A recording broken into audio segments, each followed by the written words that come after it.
আজকে তোমাদের সাথে শেয়ার করব মিরপুর হোপ মার্কেট থেকে আমি কি কি কিনেছি।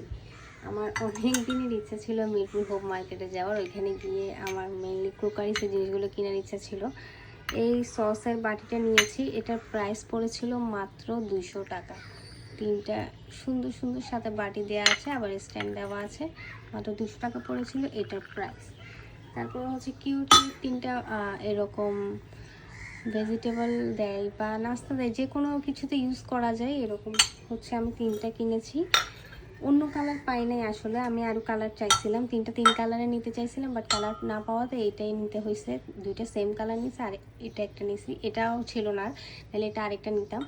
এটার প্রাইস পড়েছিল পার পিস 190 টাকা। বাট সত্যি কথা যেটা অনেক বেশি দরদাম করতে হয়। এটার প্রাইস আমাকে বলেছিল 250 টাকা, মানে 250 টাকার কমে দিবেই না। অনেক দরদাম করার পরে লাস্টে গিয়ে এরপরে হচ্ছে এটা আমাকে 190 টাকা করে। ক্লিপটা নিয়েছিলাম 30 টাকা দিয়ে।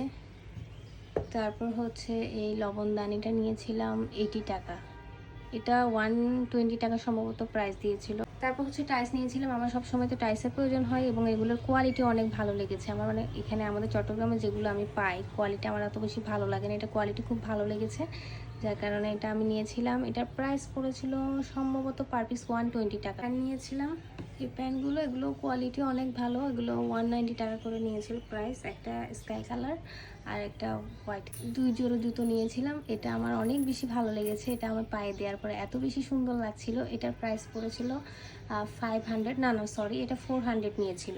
এরপর আরেকটা নিয়েছিলাম, এটা অনেক ভালো লেগেছে আমার, এটা জিন্সের সাথে পরলে অনেক বেশি ভালো লাগবে এবং আমি ওই জন্য এটা নিয়েছিলাম মেনলি। এটার প্রাইস পড়েছিল 500 টাকা। সো এই ছিল আমার হোপ মার্কেটের শপিং। অনেক দিনের ইচ্ছা ছিল হোপ মার্কেটে যাওয়া, ফাইনালি গিয়েছিলাম এবং সুন্দর সুন্দর জিনিস কিনতে পেরেছি, আলহামদুলিল্লাহ।